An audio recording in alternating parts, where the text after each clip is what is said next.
હર હર મહાદેવ। મારી ચેનલ ભક્તિ શ્રદ્ધામાં આપનું હાર્દિક સ્વાગત છે। આપણે જોઈ રહ્યા છીએ 12 જ્યોતિર્લિંગની કથાઓ। તેમાં આજના દિવસે આપણે જોઈશું બીજું જ્યોતિર્લિંગ એટલે કે મલ્લિકા અર્જુન જ્યોતિર્લિંગની કથા। તો વિડીયોને લાઈક કરો, શેર કરો અને ચેનલને સબસ્ક્રાઈબ કરો। મલ્લિકા અર્જુન જ્યોતિર્લિંગ આંધ્રપ્રદેશના શ્રીશૈલમ પર્વત ઉપર આવેલું છે। તેની વિસ્તૃત ચર્ચા શિવપુરાણની કોટિરુદ્ર સંહિતામાં છે અને તેને દક્ષિણનું કૈલાસ પણ કહેવામાં આવે છે। મલ્લિકાનો મતલબ થાય પાર્વતીજી અને અર્જુનનો મતલબ થાય ભોળાનાથ। આ જ્યોતિર્લિંગની ઉત્પત્તિ કથા જોઈએ તો જ્યારે ભગવાન શિવ અને પાર્વતીએ તેમના પુત્ર ગણેશ અને કાર્તિકેયના વિવાહ કરવાનું નક્કી કર્યું, પરંતુ પ્રથમ વિવાહ કોના કરવા તે માટે વિવાદ થયો। ત્યારે ભગવાન શંકરે કહ્યું કે જે પૃથ્વીની પ્રદક્ષિણા કરીને પહેલા પાછો આવશે તેના વિવાહ પ્રથમ થશે।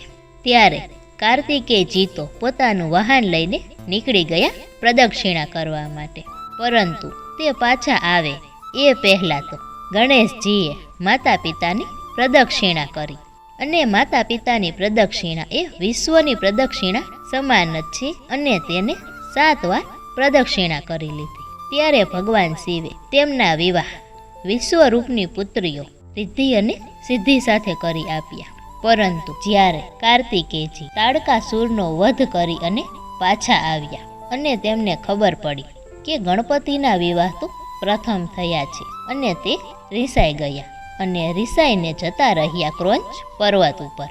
ત્યારે માતા પાર્વતી કહે કે આપણો દીકરો રીસાઈને જતો રહ્યો છે, માટે આપણે જઈએ અને તેને મનાવીને પાછો લઈ આવીએ। ત્યારે ભગવાન શિવ અને માતા પાર્વતી ક્રોંચ નામના પર્વત પર ગયા અને તેમને મનાવે છે, પરંતુ કાર્તિકેયજી ત્યાંથી પણ 3 યોજન દૂર થઈ ગયા અને કહ્યું કે હવે અહીંયા ન આવતા, અને જો અહીંયા આવ્યા તો હું અહીંયાથી પણ દૂર વહી જઈશ।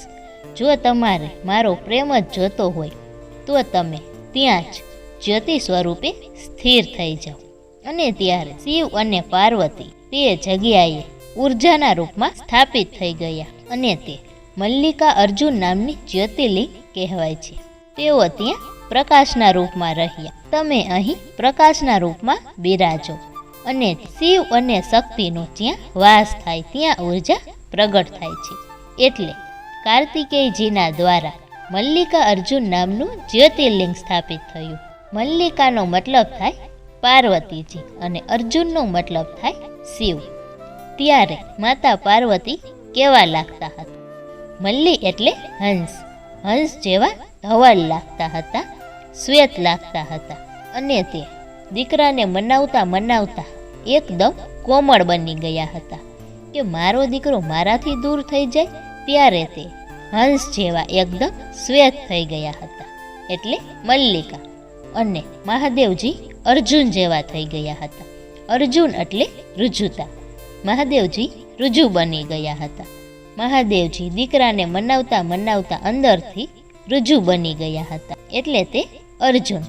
આમ ત્યાં ભગવાન શિવ અને માતા પાર્વતી મલ્લિકા અર્જુન નામના જ્યોતિર્લિંગ તરીકે સ્થાપિત થયા, અને આજે પણ બધા ત્યાં દર્શન કરવા જાય છે, અને જે વ્યક્તિ ત્યાં દર્શન કરે છે તે ઋજુ બની જાય છે, કોમળ બની જાય છે, એટલે તેને દક્ષિણનું કૈલાસ પણ કહેવાય છે। હર હર મહાદેવ।